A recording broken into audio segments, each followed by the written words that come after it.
It is time I go into my story. My story, meaning my life story. So I'm gonna go into this story with multiple parts, multiple sessions, multiple videos because it's a pretty long story. And it's a pretty eventful story.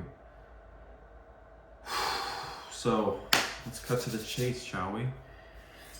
So, my story begins.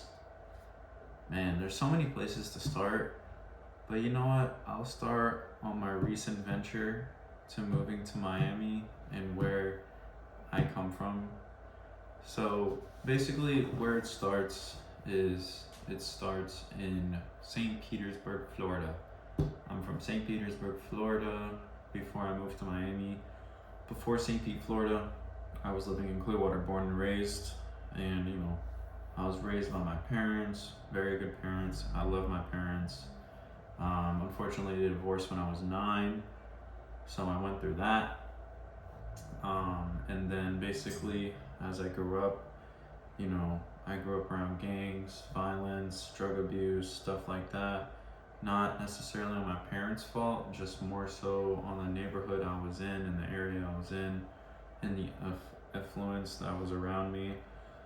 I never got involved in the gangs or the drugs or anything like that, but I did get involved in the fighting. I got in a lot of fights and a lot of things as such. So then with that, I learned how to defend myself, things to avoid, places not to go, people not to talk to, things not to do.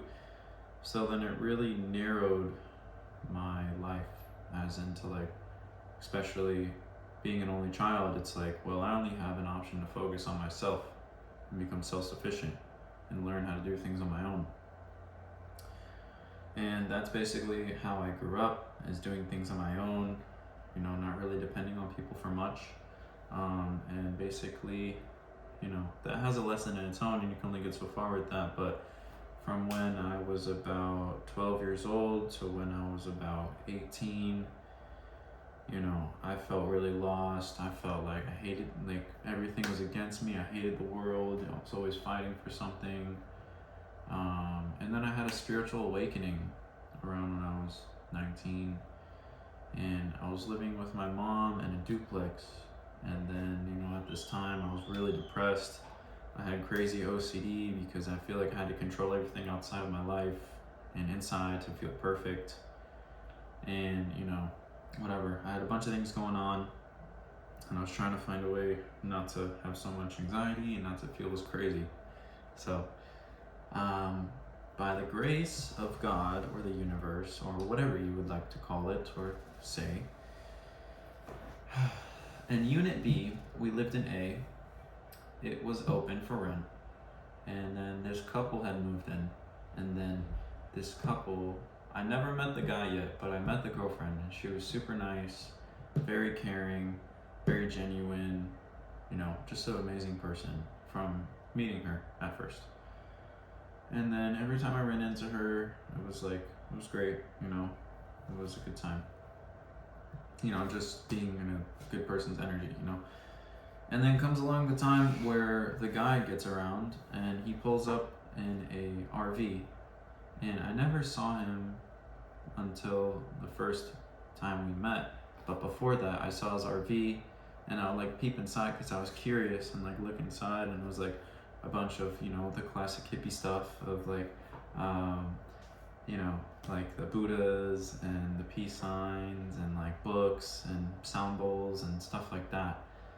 So then I was curious, and I never really looked into that kind of stuff before. And then I have always had really good intuition, and then I would kind of feel when I would have a sense of someone around.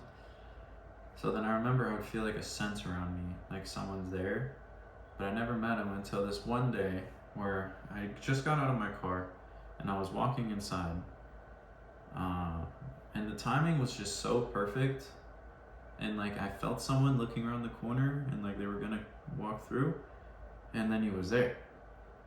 And I swear to you, believe it or not, he looked just like Jesus. He had the long beard, the long hair. He was dressed in a white robe, like white linens, and he's short. He was like shorter than me. I'm 5'11". He was probably like 5'9", 5'8". And he was like, "Hey," he was like very greeting. Anyways, where I'm going with the story is this is my spiritual awakening.